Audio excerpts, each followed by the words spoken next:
believe will be significantly boosted by the Prime Minister's upcoming visit. Even though it is a short visit, we think the opportunity is considerable for the relationship to be moved to the next level. The Prime Minister is visiting here after almost 4 years. It's a long gap since he last came to the UK. And the focus is really on looking at where next we can take the relationship, whether it is on trade, whether it is on technology, whether it is on defense partnerships, and indeed where do we see the next big idea for the India-UK relationship. So the discussions between the two PMs should generate some consensus around where the two governments want to take the relationship. We think a future-oriented relationship is where the relationship is going to come out after this visit. How are the preparations going on? Well, preparations are all in full vigor. My colleagues and I have been extremely busy trying to put everything together. As I said, the visit is being worked at short notice, but there's great enthusiasm not only in my team but my colleagues back in India who are working on the visit, and also here among our British partners, to make sure that this is a substantive, focused visit. Any comments about the free trade agreement? As I've been saying, the free trade agreement is essentially the substantive negotiations finished on the 6th of May. The scrubbing work is underway. It would, of course, not be proper for me to speculate about when it will be signed.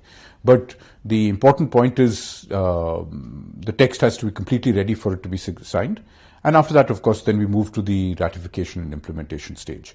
But it's a good time for the relationship, the trade relationship in particular, and the extraordinary work done by the Commerce Ministry team and all of my colleagues here in the High Commission is a reason why we're in a great position to look at the future of the India-UK relationship. Thank you so much. I think Foreign Secretary has given a comprehensive briefing. I'd like to emphasize that the seminal point of the visit is signing of the bilateral free trade agreement, which would cover very substantial part of bilateral trade and free them from high tariffs or other restrictions. It would also have impact on our services sector because they are intertwined with the merchandise goods as well. Bilateral trade was $55 billion last financial year, I should say, and it was nearly balanced. UK's own expectation is that this trade would rise by about 2/3 between now and 2040. These expectations may be understated. It may happen much faster than otherwise. The two countries have historic ties through colonial legacy and other interactions. Relevant to note that India overtook Britain as world's 5th largest economy 3 years ago, and now it has already crossed Japan to be 4th largest economy. So dynamism of Indian economy, our growing middle class, largest population of the world is what attracts countries like United Kingdom, which have left Brexit. They walked out of United Europe project and have been looking for anchoring their foreign trade with other countries. So India's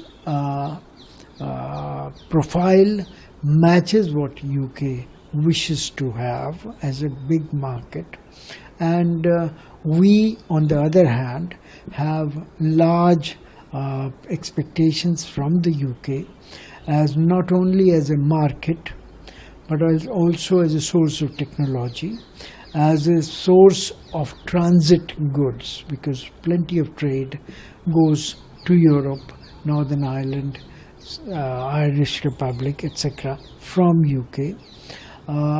It would also be interesting to watch how does this treaty impact on bilateral investment scenario, UK is India's 6th largest investor with a cumulative investment of over $35 billion. Similarly, India is a large investor too in UK with over $20 billion invested. More than 1,000 Indian companies work in UK and have over 1 lakh jobs in that country. So it's overall an already very substantive relationship, but can go much deeper through this agreement.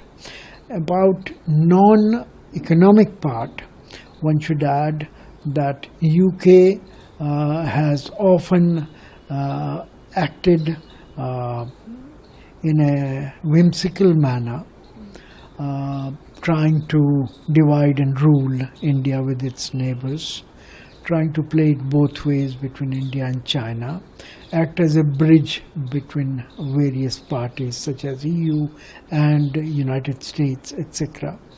I believe that such a large agreement with significant fallout would anchor UK's policies towards India and would focus its attention on leveraging the opportunities in the country and therefore impact on the bilateral ties.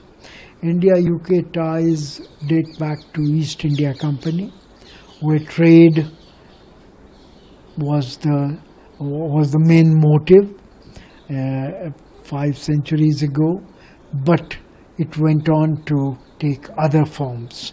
I think the times are different, and we are quite vigilant and independent and strong country to enable both sides to reap early harvests of economic integration.